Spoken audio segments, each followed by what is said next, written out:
નમસ્કાર મિત્રો, સ્વાગત છે આપનું તમારી મારી ને આપણા સૌની YouTube channel study with Pankaj નાડિયામાં. મિત્રો, આજે આપણે ધોરણ 8ના bridge course class readiness Gyan Setu પુસ્તક વિશેની વાત કરવાના છીએ અને તેના વિશે ચર્ચા કરવાના છીએ. મિત્રો, આપ સૌ જાણો છો કે આપણી YouTube channel study with Pankaj નાડિયામાં હિન્દી અને ઇંગ્લિશ સબ્જેક્ટના 6 થી 8 ધોરણના વિડીયો મૂકેલા છે. પ્રથમ સત્રના તમામ વિડીયો મૂકવામાં આવેલા છે. આપ તે વિડીયો જોતા હશો અને તેના આધારે અભ્યાસ પણ કરતા હશો. મિત્રો, આપણે જણાવી દઈએ કે સરકારશ્રી દ્વારા આ વખતે આપનો અભ્યાસક્રમ શરૂ થાય પ્રથમ સત્રનો તે પહેલાં ગયા વર્ષની જે ગેપ પડી છે, ગયા વર્ષે જે ઓનલાઈન એજ્યુકેશન તો આપણે લીધું પરંતુ ક્યાંક થોડીક કચાશ રહી ગઈ છે અથવા તો ક્યાંક થોડુંક છૂટી ગયું છે, એ હેતુથી સરકારશ્રી દ્વારા એક નવો programme bridge course class readiness શરૂ કરવામાં આવ્યો છે, જ્ઞાન સેતુ શરૂ કરવામાં આવ્યું છે, જેના અંતર્ગત આજે આપણે ચર્ચા કરીશું. તો શરૂ કરીએ આજનો વિડીયો.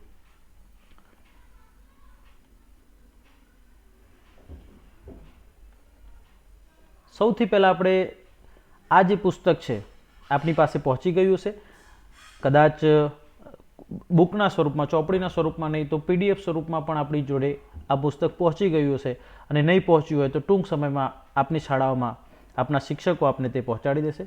સૌપ્રથમ આપણે વાત કરીએ ઇન્ડેક્સની એટલે કે અનુક્રમણિકાની. તો આમાં કુલ 11 ચેપ્ટર આપેલા છે. સૌથી પહેલાં લેટ્સ રિમેમ્બર વિશે આપણે વાત કરીશું. લેટ્સ રિમેમ્બર એટલે કે ચાલો યાદ રાખીએ અથવા તો ચાલો યાદ કરીએ. સૌથી પહેલાં ઇન્સ્ટ્રક્શન આપેલી છે, sing this song with the help of your teacher and practise the alphabet sounds.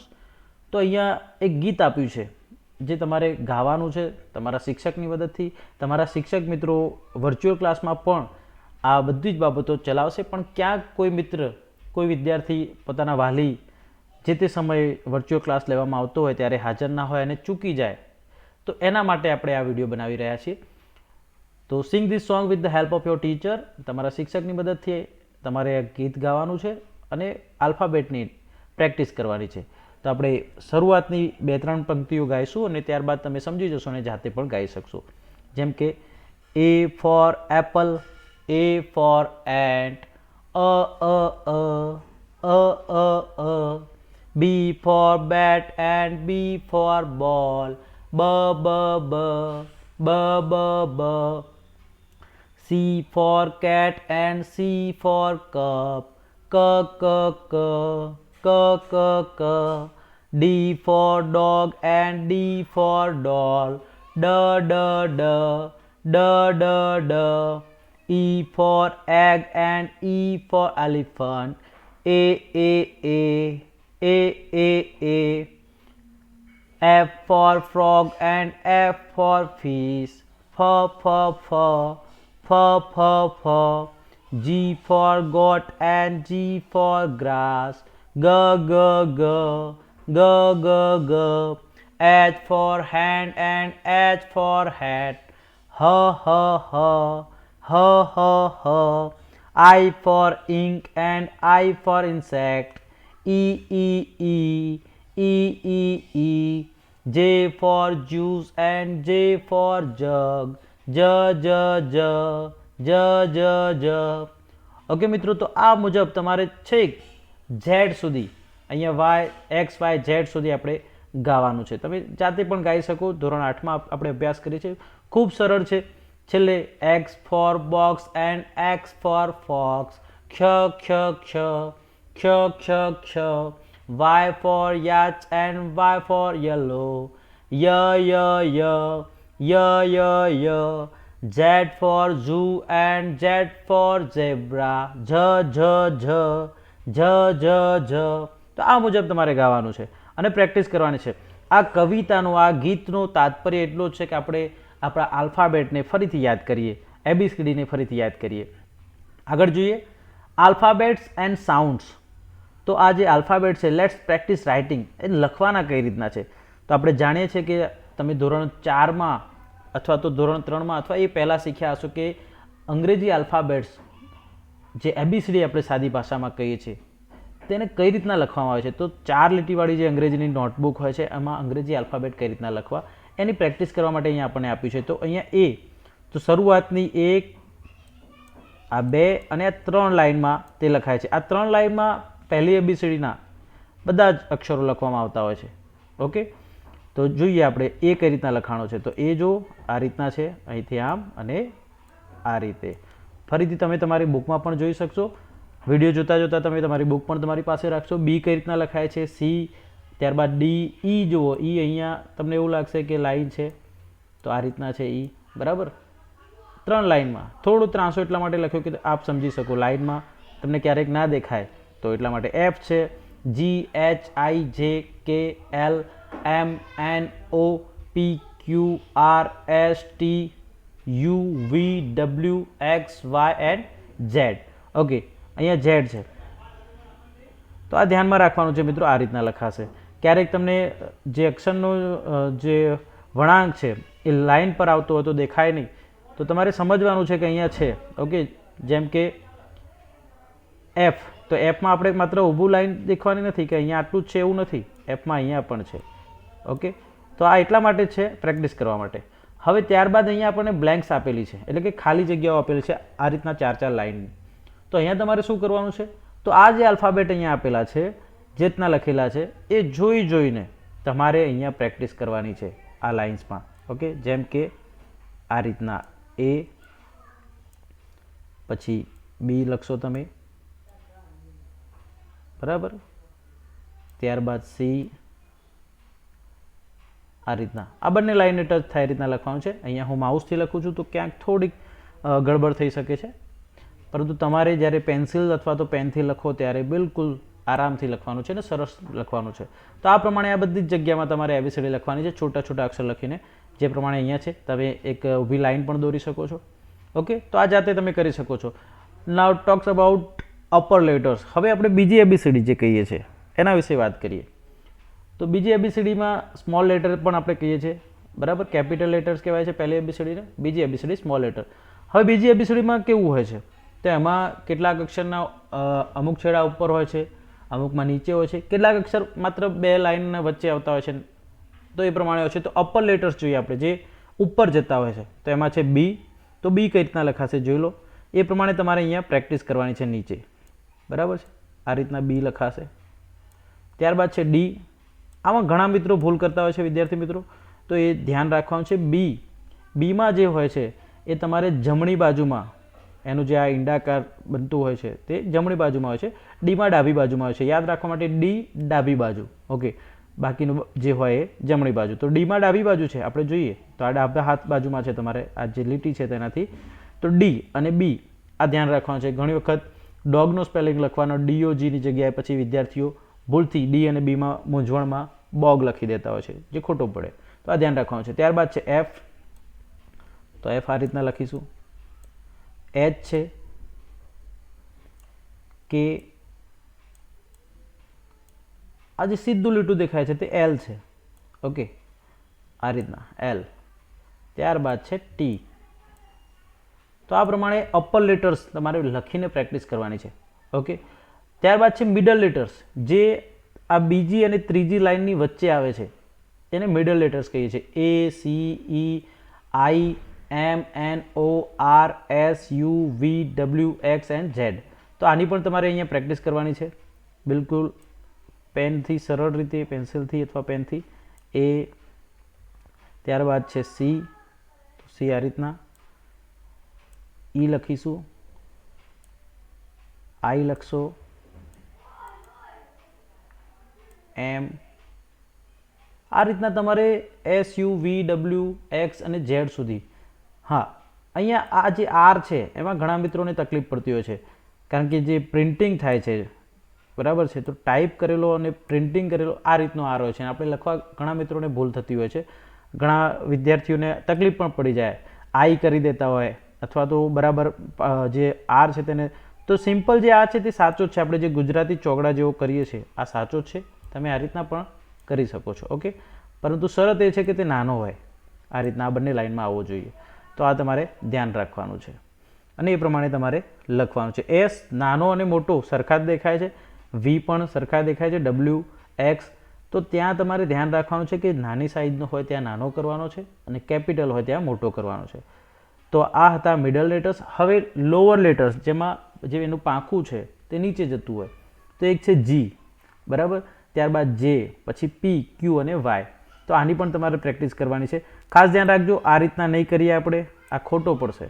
આપણે ઉપરલી લાઇનમાંથી લખવાનું શરૂ નથી કરવાનું, એને મિડલ લાઇનથી લખીશું અને નીચે લઈ જઈશું, ત્યારે જ એને લોઅર લેટર્સ કહેવામાં આવે છે, બરાબર છે. આ રીતના જી, ત્યારબાદ છે જે, એટલે કે બીજી લાઇનથી તમે શરૂ કરશો અને નીચે લઈ જશો, પી, ક્યુ અને વાય. તો આ મુજબ તમારે લેટર્સ લખવાના છે. બિલકુલ સરળ છે મિત્રો, આ ખાલી પ્રેક્ટિસ માટે છે. હવે આપણે સ્પોટ ધ મિસ્ટેક્સ જોઈએ. નીચેના વાક્યમાંથી ભૂલ શોધી કાઢો. તો આપણે ભૂલ શોધવાની છે. પહેલું છે ઇટ ઇઝ અ ટેબલ. કોઈ ભૂલ દેખાય છે? કદાચ આપને લાગશે કે કોઈ ભૂલ નથી. It is a table. What is your name? Okay, what is your name, કોઈ ભૂલ દેખાતી નથી દેખીતી રીતે, પરંતુ છે ભૂલ. તમે આગળ જોશો એટલે ખ્યાલ આવશે. I have a pen, a pencil and an eraser. તો વાક્યમાં ક્યાંય સ્પેલિંગ મિસ્ટેક પણ લાગતી નથી, તો શાની ભૂલ છે? તો જોઈએ. નાવ સી વોટ વોઝ મિસિંગ. શું છૂટી ગયું છે અથવા તો છૂટી ગયું હતું, છૂટી રહ્યું છે, જોઈએ ભૂલ શું છે. It is a table. પહેલું વાક્ય જોઈએ, ઇટ ઇઝ અ ટેબલ, પરંતુ ક્યાંય પૂર્ણ વિરામ નથી અને વાક્ય પૂરું થાય તો આપણે પૂર્ણ વિરામ મૂકવું પડે. તો ઇટ ઇઝ અ ટેબલ, તો અહીંયા ભૂલ શાની છે? પૂર્ણ વિરામની. ત્યારબાદ છે વોટ ઇઝ યોર નેમ. તો અહીંયા પ્રશ્નાર્થ છે, પરંતુ બહુ દૂર છે, આટલું દૂર ના હોય, આ વચ્ચે આ જગ્યા ના હોય પ્રશ્નાર્થ ચિહ્નની, તો એ એક ભૂલ કહી શકીએ આપણે. ત્યારબાદ ત્રીજું વાક્ય આઈ હેવ અ પેન. તો pen, pencil and eraser, and an eraser. તો તમારે અહીંયા અ પેન, પછી અલ્પવિરામ આવે, a pencil and an eraser, પછી પૂર્ણ વિરામ આવે, એટલે કે ફૂલ પોઈન્ટ આવે. તો આ પ્રમાણે આ જે કેટલીક ભૂલો છે એ આપણે જોઈ. Let's identify these marks. ચાલો આપણે આ જે ચિહ્નો છે તેને ઓળખીએ. પહેલું છે આ રીતના જે વાક્યના અંતમાં આવે છે તેને ફૂલ સ્ટોપ કહે છે. પૂર્ણ વિરામ ગુજરાતીમાં આપણે બધા જ જાણીએ છીએ, વાક્ય પૂરું થતું હોય ત્યારે મૂકવામાં આવે. ત્યારબાદ છે કોમા, અલ્પવિરામ, વચ્ચે ક્યાંક જે શબ્દો હોય તે જોડવા માટે, દર્શાવવા માટે આપણે કહેતા હોય છે. લિસ્ટ હોય જ્યારે, ત્યારે એ દર્શાવવા માટે પણ તેનો ઉપયોગ થતો હોય છે, અલગ અલગ શબ્દો કહેવા. ત્યારબાદ છે ક્વેશ્ચન માર્ક, એટલે કે પ્રશ્નાર્થ ચિહ્ન, એ પ્રશ્ન પૂછાય ત્યારે. એક્સક્લેમેશન માર્ક, ઉદ્ગાર ચિહ્ન. ત્યારબાદ છે કોલોન, એટલે કે ગુરુ વિરામ, બરાબર છે. એન્ડ સેમિકોલન, ટપકું અને નીચે અલ્પવિરામ, એને સેમિકોલન એટલે કે અર્ધ વિરામ. તો આ કેટલાક ચિહ્નો છે તે આપણે જોયા. હવે આપણે જોઈએ રીડ ધ સેન્ટેન્સીસ. વાક્યો વાંચો. એક્ઝામ્પલ્સ આપેલા છે. ધીસ ઇઝ અ પેન, તો અના નીચે લીટી છે. Then that is a cow. This is an orange. That is an umbrella. This is a mango. The mango is sweet and the ocean, ocean એટલે મહાસાગર. The ocean is blue. Okay, તો અહીંયા કેટલાક શબ્દો આપ્યા છે જેના નીચે અંડરલાઇન કરે છે. એ પછી એન છે, ધ છે. આ શું છે મિત્રો? તો આપણે બધા જાણીએ છીએ, જો આપણે અભ્યાસ કર્યો હશે તો આપણે ખ્યાલ હશે કે આ બધા આર્ટિકલ છે. અંગ્રેજીમાં 3 આર્ટિકલ, એ, એન અને ધ. તો એના વિશે આપ કદાચ તેના વિશે ના જાણતા હોય તો અગાઉ આપણી જ YouTube channel study with Pankaj નાડિયામાં આપણે આર્ટિકલનો એક સ્પેશિયલ વિડીયો પણ બનાવેલો છે. આપ તે વિડીયો જોવા માંગતા હોય તો અહીંયા આપણે સજેસ્ટેડ વિડીયોમાં તેની લિંક મૂકી રહ્યા છે, તેમજ આ વિડીયોના ડિસ્ક્રિપ્શનમાં પણ તેની લિંક આપેલી છે, ત્યાંથી તમે તે વિડીયો જોઈ શકો છો.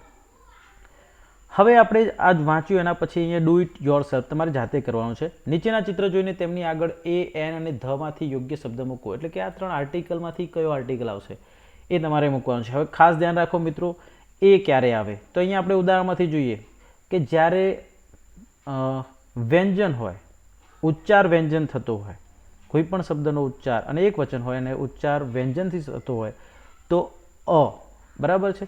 ધારો કે પેન, તો પ શું છે? વ્યંજન છે. આપણે જાણીએ છીએ વ્યંજન ક, કા, કી, સોરી ક, ખ, ગ, ઘ એ વ્યંજન છે અને અ, આ, ઈ વગેરે સ્વર છે. તો આપણે એના આધારે જ જોવાનું છે. એ, ઈ, આઈ, ઓ, યુ 5 સ્વર છે, એ પ્રમાણે જવાનું નથી. ખાસ ધ્યાન રાખજો, આપણે ઉચ્ચાર પકડવાનો છે. કાઉ, ક છે, તો ભલે અહીંયા સી છે પરંતુ આપણે કાઉ, તો કથી ઉચ્ચાર થાય છે, તો આર્ટિકલ એ આવશે વ્યંજન.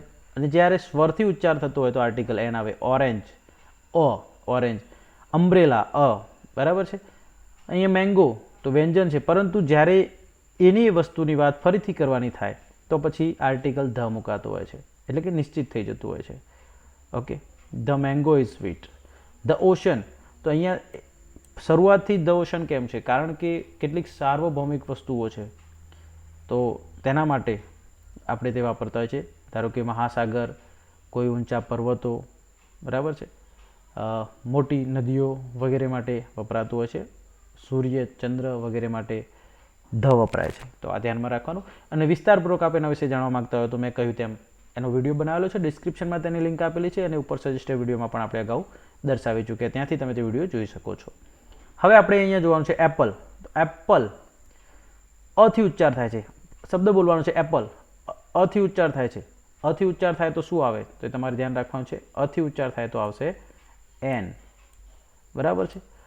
હવે એક બે એક્ઝામ્પલ આપણે જોઈશું, બાકીના તમારે જાતે કરવાના છે. કેટ કથી ઉચ્ચાર થાય છે, આપણે ઉચ્ચાર પકડવાનો છે. જો વ્યંજનથી થાય, કથી ઉચ્ચાર થાય તો શું આવે? એ આવે, બરાબર છે. અ પણ ઘણી વખત બોલતા હોઈએ છીએ, તો તે લખવાનું છે. આઈસ્ક્રીમ, આઈસ અથી ઉચ્ચાર થાય છે તો શું આવશે એ તમારે નક્કી કરવાનું છે. બિલકુલ સિમ્પલ છે મિત્રો. જ્યારે સ્વરથી ઉચ્ચાર થતો હોય તો શું આવશે? આર્ટિકલ એન આવશે. અને વ્યંજનથી થતું હોય તો આર્ટિકલ આવશે એ. ઉચ્ચાર જોવાનો છે આપણે, ખાસ ધ્યાન રાખજો.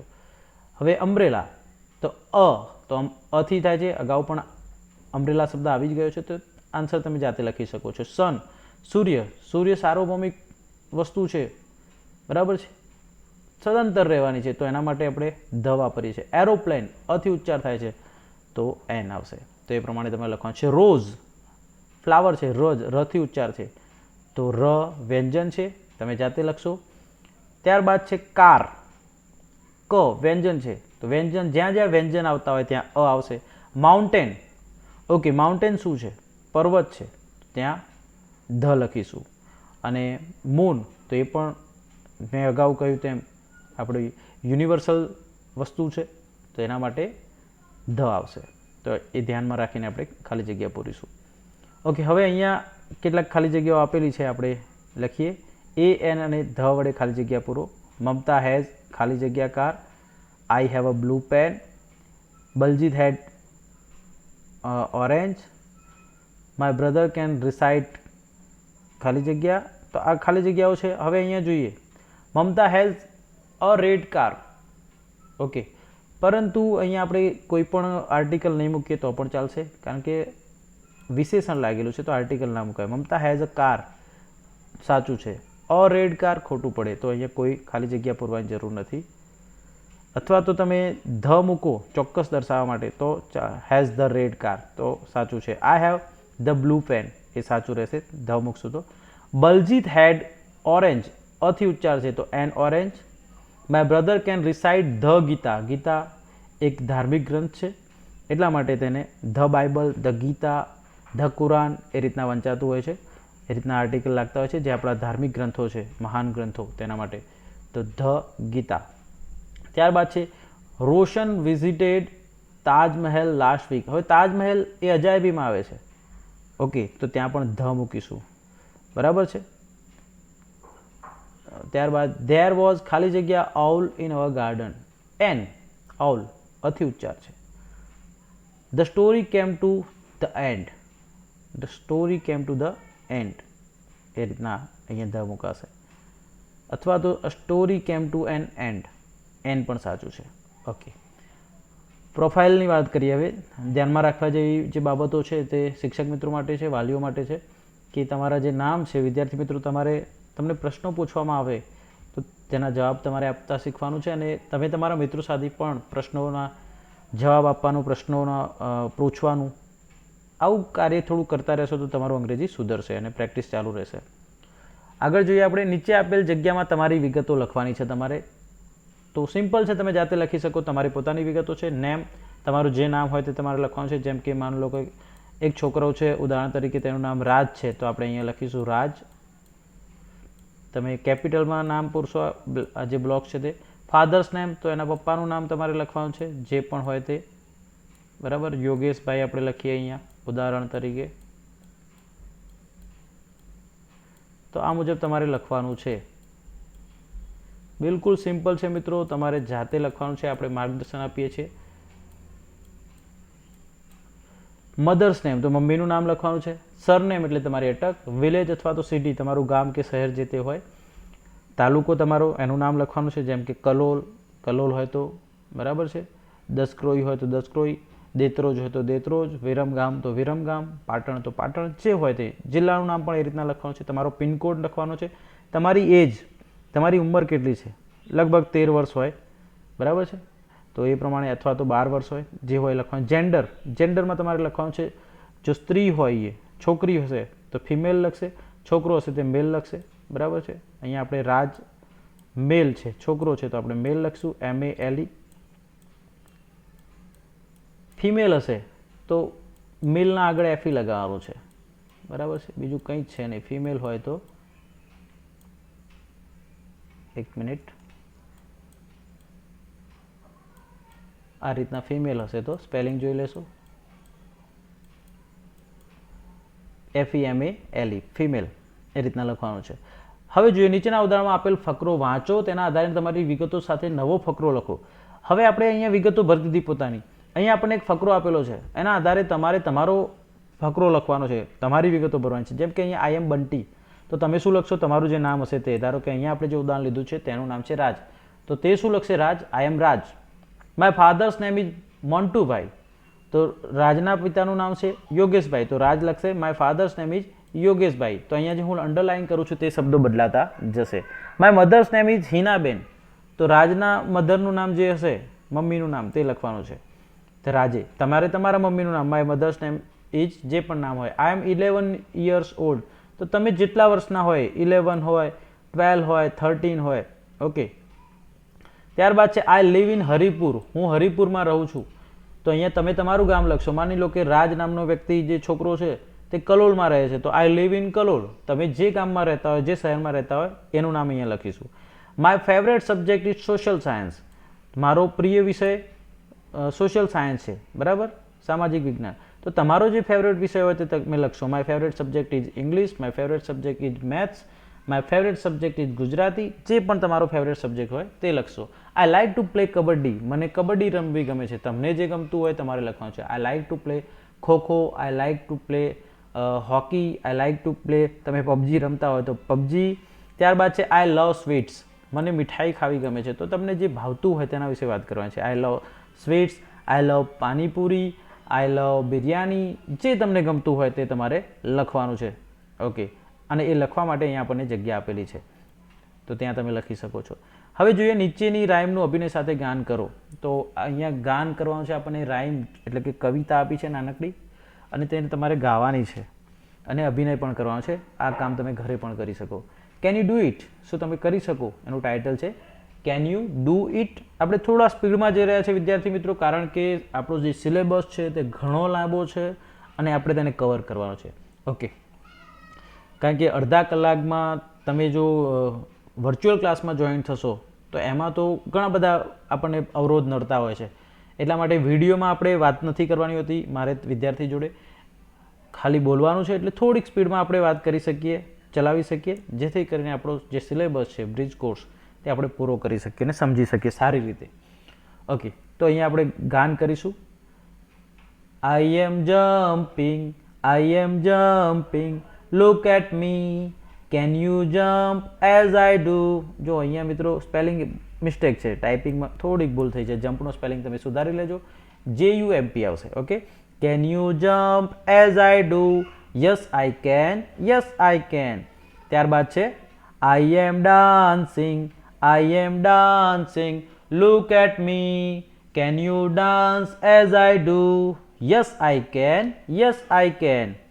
ત્યારબાદ I am sleeping, I am sleeping, look at me, can you sleep as I do, yes I can, yes I can.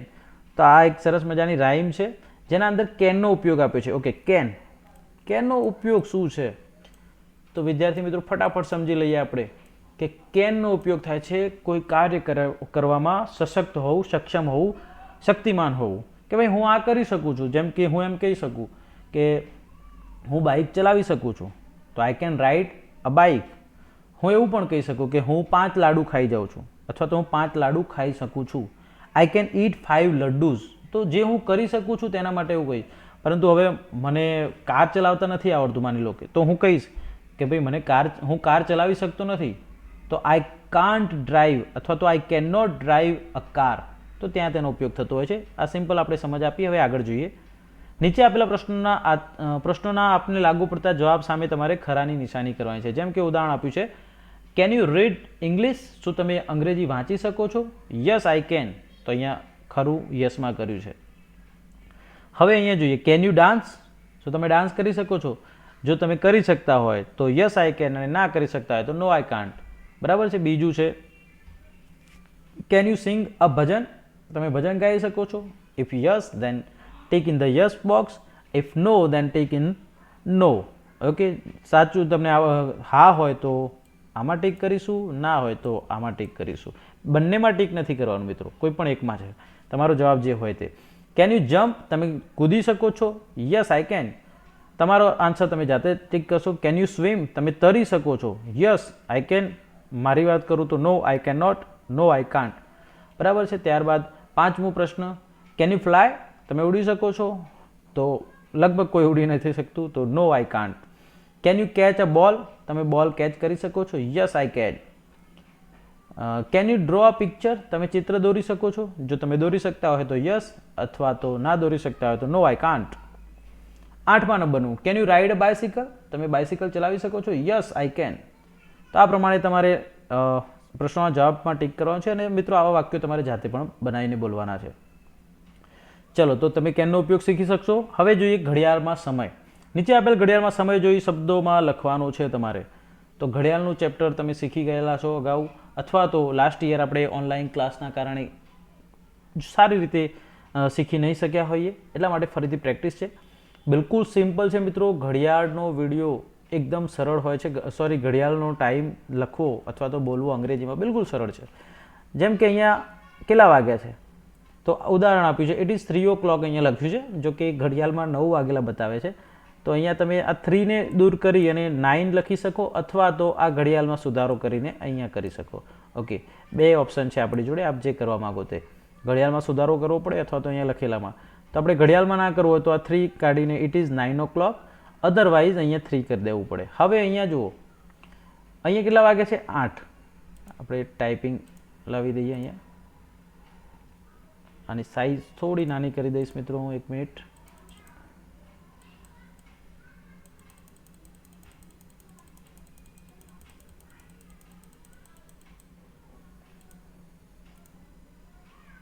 Okay, હવે અહીંયા 8 વાગ્યા છે, તો આપણે લખીશું 8 o'clock, EIGHT, ત્યારબાદ O clock. આ રીતે તમારે આન્સર લખવાનો થાય. It is 8 o'clock. બરાબર છે. ત્યારબાદ આગળ જોઈએ. હવે અહીંયા ફરીથી 9 આપેલા છે, તો ઇટ ઇઝ 9 o'clock.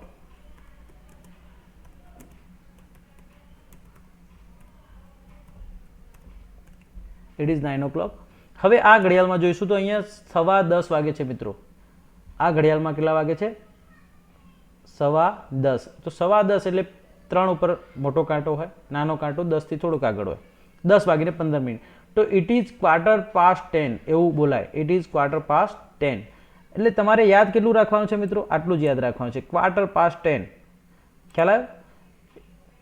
10:15 જ યાદ રાખવાનું છે. 10 તો પછી જેટલા, ધારો કે 11:15 હોય તો 11:15, 2:15 હોય તો 2:15, 1:15 હોય તો 1:15. It is very simple. તો તમે અહીંયા આપેલું છે એના આધારે આપણે લખીશું. હવે પછી જો 30 મિનિટ થઈ હોય, એટલે કે આપણે 3:30 કહીએ છીએ, તો 3:30. 3:30 તો 3:30. તો હવે અહીંયા તમારે 3:30 યાદ રાખવાનું છે. 1:30 વાગે હોય તો એમાં પણ 1:30 મિનિટ થવાની, તો 1:30. 2:30 વાગ્યા હોય તો 2:30 એટલે 2:30. 3:30 તો 3:30. 4:30 4:30. એવી જ રીતે 12:30 12:30. 11:30 11:30. Okay, it is very simple મિત્રો. તમે જાતે લખી શકો છો. હવે અહીંયા આપણે લખીશું, અહીંયા આપે છે 5:15. બરાબર છે. કાંટા થોડા આગા પાછા હોઈ શકે મિત્રો, એમાં આપણે ધ્યાન નહીં લઈએ, પરંતુ 5:15 છે. તો આપણે લખીશું ઇટ ઇઝ 5:15. ઓકે, શું લખીશું? It is 5:15. 5 બરાબર છે. હવે એવી જ રીતે અહીંયા છે એ 2:30 એટલે કે ગુજરાતીમાં કહીએ 2:30 વાગ્યા છે. ઇંગ્લિશમાં આપણે કહેવું હોય તો half past, it is half past 2. તો આપણે લખીશું it is half past 2. It is half past 2 બરાબર છે. હવે જો અહીંયા 1 વાગવામાં 15 મિનિટની વાર છે એટલે આપણે કહીએ કે 12:45 થઈ છે અથવા તો 12:45 થયો છે. બરાબર છે. 1 વાગવામાં 15 મિનિટની વાર છે. 12:45 કહીએ છીએ આપણે. શું કહીએ છીએ? 12:45 વાગ્યો, 11:45 વાગ્યા, 11:45 વાગ્યા એવું બોલતા હોઈએ છીએ. તો 12:45 અથવા 12:45 એવું જ્યારે અંગ્રેજીમાં ગુજરાતીમાં સમય થયો અને અંગ્રેજીમાં કહેવું હોય તો આપણે કહી શકીએ 1/4. જેમ કે અહીંયા 12:45 છે તો 1/4, 1:45 હોય તો 1/4, 1/4, 3, 3:45.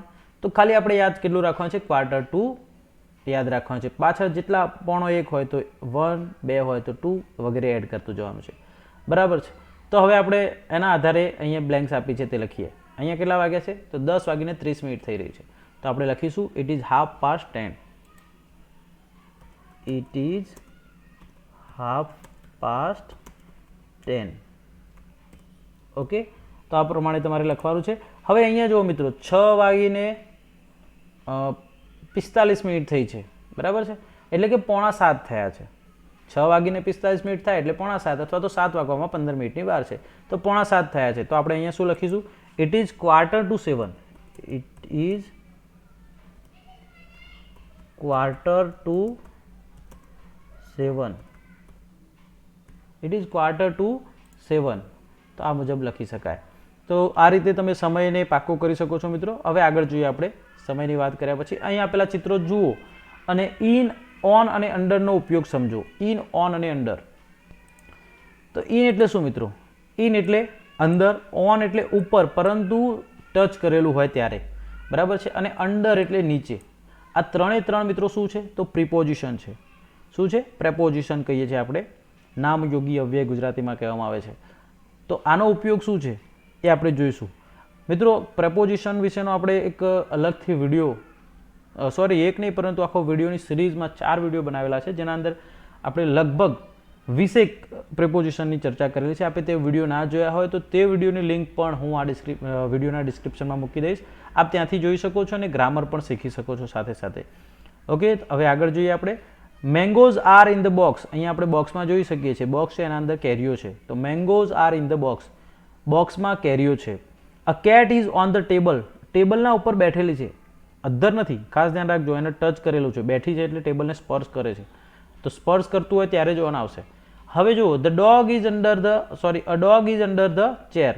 કૂતરો જે છે તે ચેરના નીચે છે એવું કહ્યું છે. અને ચિત્ર અહીંયા જો કે ટેબલનું છે. આપણે અહીંયા ટેબલ સમજવાનું છે. આ જે વર્ડ છે તે લઈ લઈશું. The dog is under the table. Okay. તો અંડર એટલે નીચે. કોઈ વસ્તુને નીચે જ્યારે હોય ત્યારે તમે આ રીતનું બોલી શકો. ઓકે. હવે આપણે ચિત્ર જો વિકલ્પમાંથી યોગ્ય વિકલ્પ પસંદ કરી ખાલી જગ્યા પૂરવાય છે. આપણે ક્વેશ્ચન આપે છે where is the monkey. Monkey ક્યાં છે? ચિત્ર છે મંકી સાયકલ ચલાવે છે. ધ મંકી ઇઝ ખાલી જગ્યા ધ બાયસિકલ. ઓન, ઇન કે અંડર? ઓન એટલે ઉપર, ઇન એટલે અંદર અને અંડર એટલે નીચે. તો શું આવશે મિત્રો આમાં? ઓન, કારણ કે ઉપર છે. સાયકલના અંદર નથી, સાયકલની ઉપર છે. આપણે એવું કહેતા હોઈએ છીએ. તો ઓન લખીએ. ત્યારબાદ છે where is the dog. Dog ક્યાં છે? તો કોઈ ગાડી છે, ગાડીના અંદર છે dog. Okay. The dog is ખાલી જગ્યા ધ કાર. ઇન, ઓન કે અંડર? ગાડીની અંદર છે તો ઇન એટલે અંદર થાય, ઓન એટલે ઉપર થાય અને અંડર એટલે નીચે થાય. બરાબર છે. તો હવે તમે તમારી જાતે પણ આનો જવાબ લખી શકો. તો લખી દો ફટાફટ. શું આવશે? ઓકે. આશા છે કે તમે લખ્યો હશે, જાતે લખવાનો પ્રયત્ન કર્યો છે. તો સાચો જવાબ જે આવશે તે મિત્રો શું આવશે? In. Okay. The dog is in the car. ત્યારબાદ છે where is the girl. Girl ક્યાં છે? તો આ એક ટેબલ છે, એના નીચે એક નાનકડી છોકરી બેઠી છે. જુઓ. તો વેર ઇઝ ધ ગર્લ? તો નીચે છે. તો નીચે માટે કયો શબ્દ છે એ તમારે નક્કી કરો છે. ધ ગર્લ ઇઝ ખાલી જગ્યા ધ ટેબલ. ઇન, ઓન કે અંડર? ઓકે. તમે તમારો જવાબ જાતે લખી દો. સરસ. શું જવાબ આવશે? અંડર. અંડર એટલે નીચે. બરાબર છે.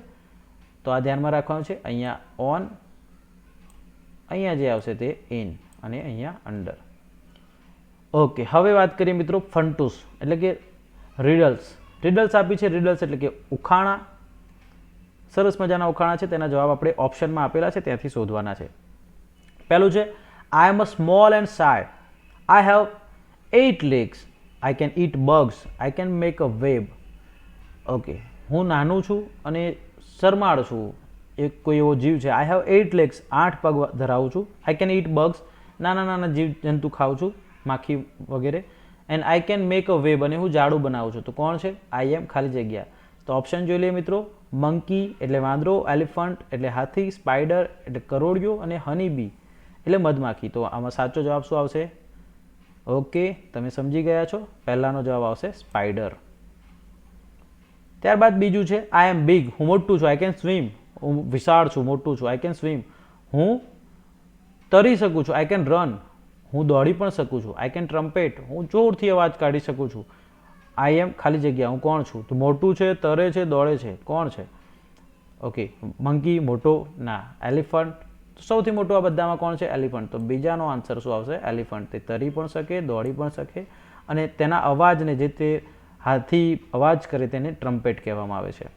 ત્યારબાદ છે, આઈ એમ સ્મોલ ઇન્સેક્ટ, હું નાનકડું ઇન્સેક્ટ છું. આઈ કેન ફ્લાય, હું ઉડી શકું છું. ઇન્સેક્ટ એટલે જીવજંતુ. આઈ કેન સ્ટિંગ, હું ડંખ મારી શકું છું. આઈ કેન પ્રોડ્યુસ હની, અને હું મધ પેદા કરી શકું છું. તો મધમાખીને શું કહેવાય ઇંગ્લિશમાં? Honey bee. Okay, very good. હવે આપણે જોઈએ ચોથું. તો બાકી જે રહેતું હોય તે આવી જાય, છતાંય પણ આપણે એક વખત જોઈ લઈએ. I can jump from the tree two tree, હું એક ઝાડથી બીજા ઝાડ પર કૂદી શકું છું. આઈ એમ કોલ્ડ યોર ફોરફાધર, હું તમારા પૂર્વજ તરીકે ઓળખાવું છું. કોણ છે તે? આઈ એમ મંકી. ઓકે, આઈ એમ મંકી એટલે કે અહીંયા આન્સર આવશે મંકી. ચોથાનો આન્સર મંકી, તે તમારે જાતે લખવાના છે. ઓકે ફ્રેન્ડ્સ, તો આજે આપણે જે આપણો બ્રિજ કોર્સ છે તેનો ચેપ્ટર 1 એના વિશેની ચર્ચા કરી. આશા છે આપને વિડીયો પસંદ આવ્યો છે. થોડી સ્પીડમાં આપણે ચલાવ્યું છે. આપ આરામથી વિડીયો જોઈ શકો છો, બરાબર છે, યુટ્યુબ પર. અને આવા બીજા વિડીયો જોવા માટે ચેનલને સબસ્ક્રાઈબ કરો. આ વિડીયોની લિંક તમે તમારા મિત્રો સુધી શેર કરો. તમારા અન્ય સ્નેહી સંબંધીઓ હોય તેમને પણ મોકલો, જેથી દરેક વ્યક્તિ આ શિક્ષણ કાર્યનો લાભ લઈ શકે. સાથે સાથે મિત્રો આપણે એ પણ જણાવી દઈએ કે આપણે ગ્રામર સિરીઝ પણ ચલાવીએ છીએ. તો એ ગ્રામરના વિડીયો જોવા માગતા હોય અને આપણું અંગ્રેજી સુધારવા માગતા હોય તો એ વિડીયો પણ અવશ્ય જોજો. અને આ બ્રિજ કોર્સ પછી આપણે જે અભ્યાસક્રમ શરૂ કરવાના છે તેના વિડીયો પણ પ્રથમ સત્રના અંગ્રેજી હિન્દી સબ્જેક્ટના ધોરણ 8ના અને 6 થી 8ના મૂકેલા છે. તો આપ તે વિડીયો પણ નિહાળી શકો છો. મળીએ એક નવા વિડીયો સાથે. ત્યાં સુધી આવજો.